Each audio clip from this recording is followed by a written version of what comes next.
এটা কি তার কোনো অপরাধ ছিল? আপনারা প্রত্যেক তরিকাপন্থী ভাইদের কাছে ক্ষমা চান। ভালোবাসে এখন কিন্তু কই রাসূল তো এই শিক্ষা দেয় নাই।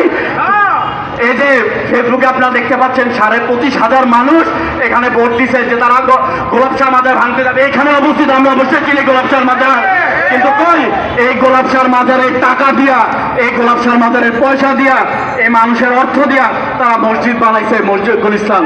কিন্তু আর সেই মসজিদের ইমাম এই গোলাপ শাহ মসজিদ ভাঙার জন্য তিনি বলছে এই মসজিদের লোকজন বিরোধিতা করছে গোলাপ শাহ মাজার। ইয়া কি সাম্প্রদায়িকতা? এটা তো সাম্প্রদায়িকতা না। সম্মানিত শুভমণ্ডলী, অনেকক্ষণ এইসব বিষয়ে আলোচনা করলাম। আপনারা সবাই শুনেছেন এবং বুঝতে পেরেছেন বর্তমান দেশের এই রওজা শরীফ এবং মাজার শরীফের ভাঙার অবস্থাগুলো। আমি আমার মহামূল্যবান এই বক্তব্য এখানেই সমাপ্ত করছি। আসসালামু আলাইকুম এবং সম্মানিত সবাই ভালো থাকবেন। শুভ বিকেল।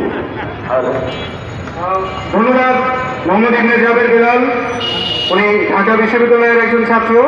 আসলে উনি বলতে গিয়ে একটু আবেগতাড়িত হয়ে গিয়েছিলেন, কেননা আপনারা জানেন বাংলার মানুষ ওলি আল্লাহদেরকে ভালোবাসে।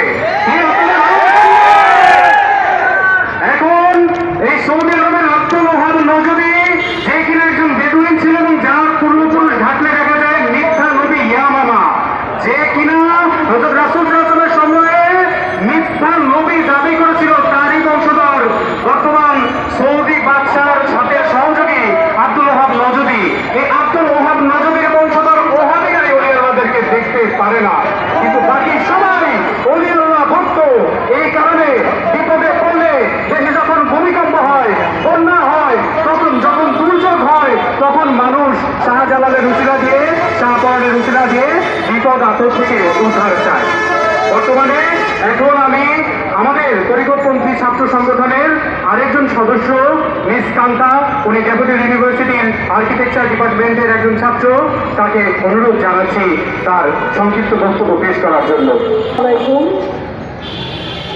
আমি সর্বপ্রথম আমার তরিকতপন্থী ভাইয়ের কাছে ক্ষমা প্রার্থী। আমি কোনো মাজারপন্থী তরিকতপন্থী লোক নই। আমি আসলে ফেসবুকে যখন প্রতিনিয়ত পোস্টগুলো দেখতেছিলাম, আসলে আমি আর চুপ করে থাকতে পারলাম না। তখন আমি দেখি আমার তরিকতপন্থী এক ভাই আজকে রাসূলকে ভালোবাসে বলে তার জীবন উৎসর্গ করতে হয়েছে। সেটা কেন? কারণ সে রাসূলকে ভালোবাসে, সে ওলি আল্লাহকে ভালোবাসে, সে ওলি আল্লাহকে বিশ্বাস করে। এটা কি তার কোনো অপরাধ ছিল? এর জন্য কি তার জীবন দেওয়াটা ঠিক হয়েছে? তাকে হত্যা করা কি ঠিক হয়েছে? আর নারায়ণগঞ্জের মদনপুরে একটা দরবার শরীফে গত শুক্রবারে বৃহস্পতিবার রাত থেকে ওরা কর্মসূচি পালন করছে এবং শুক্রবারে অ্যাটাক করেছে। সেখানে কি আমাদের প্রশাসনের ভাইয়েরা কোনো ভূমিকা রেখেছে? তারা কি পারত না কোনো পদক্ষেপ নিতে? যে আর্মিরা আমাদের এই দেশকে স্বাধীন করার জন্য আমাদের পাশে পায়ে পা মিলিয়ে তাদের কাঁধ মিলিয়ে দেশকে রক্ষা করেছে, সে আর্মি ভাইয়েরা আজকে নীরব কেন? এই নিয়ে আমাদের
জানতা। মিডিয়ারে তো খুশা মারে আসলে আমরা ওলি আল্লাহদের উপরে হামলা, দরবার শরীফে হামলা, মাজার শরীফে হামলা, খানকা শরীফে হামলা আমরা কোনোদিন মেনে নেব না। তাই তরিকতপন্থী ভাইদেরকে আমি বলতে চাই, আমরা সবাই একসাথে স্লোগান করি, তোমার দেশ আমার দেশ, তোমার দেশ আমার দেশ, আমার সোনার বাংলায় বৈষম্যের ঠাঁই নাই, ওলি আল্লাহর বাংলায় জঙ্গিবাদের ঠাঁই নাই, কারো আউলিয়ার বাংলায় শাইখ আউলিয়ার বাংলায় শাহজালালের বাংলায় শাহপরানের বাংলায় জঙ্গিবাদের দোসরেরা, জঙ্গিবাদের দোসরেরা, এজিদের দোসরেরা। ধন্যবাদ। আমি আসলে যারা আমার যে ভাইরা, আমার যে বন্ধুরা না জেনে না বুঝে হিংসাবশত ওহি শত্রুর প্রভাব কারণে তারা মাজার শরীফে দরবার শরীফে হামলা চালাচ্ছে, তারাও তো মুসলমান। তাদেরকে আমি বলতে চাই, আপনারা আমাদের ধৈর্য দেখেছেন, আপনারা আমাদের বিনয় দেখেছেন, কিন্তু আমাদের প্রতিরোধ দেখেননি। আমরা যখন প্রতিরোধ করে তুলব, তখন আপনারা পালানোর জায়গা পাবেন না। মনে করে দেখেন, ইতিহাস তালাশ করে দেখেন, আমরা আল্লাহর রাসূলের ধর্ম করি। ওলি আল্লাহপন্থীরাই প্রকৃত ধার্মিক, তারা আল্লাহর রাসূলের ধর্ম করে, তারা শান্তিপ্রিয় ধর্ম করে। মনে করে দেখেন, আল্লাহর রাসূল মক্কা জীবনে 13 বছর মুসলমানদের উপর অত্যাচার, নির্যাতন, অত্যাচার, নির্যাতন, আল্লাহর রাসূল একটা টুর শব্দ করেননি। শান্তিপূর্ণভাবে থাকার জন্য। তারপরে যখন কাফেররা এগিয়ে আসলো, তারপরে যখন কাফেররা আক্রমণ করলো, তখন আল্লাহ বললেন যুদ্ধের অনুমতি দেওয়া হলো তাদেরকে যারা আক্রান্ত হয়েছে। সুতরাং আপনারা যদি আমাদেরকে তারপর আক্রমণ করেন, আমরা প্রতিরোধ করতে বাধ্য হব। হয়তো আপনারা সংখ্যায় বেশি হতে পারেন, কিন্তু মনে রাখবেন ঢাকায় এমন দরবার আছে যে দরবারের একক মরিদ সংখ্যা 4 কোটি। মনে রাখবেন। এখন আমি জনাব বাবন প্রাইভেট ইউনিভার্সিটির ছাত্র, তাকে বক্তব্য রাখার অনুরোধ জানাচ্ছি। বর্তমান পরিস্থিতিতে উগ্রবাদ ও চরমপন্থা এবং তা নিয়ন্ত্রণে করণীয় সম্পর্কে সংক্ষিপ্ত বক্তব্য রাখার জন্য বিনীতভাবে অনুরোধ জানাচ্ছি। আসসালামু আলাইকুম।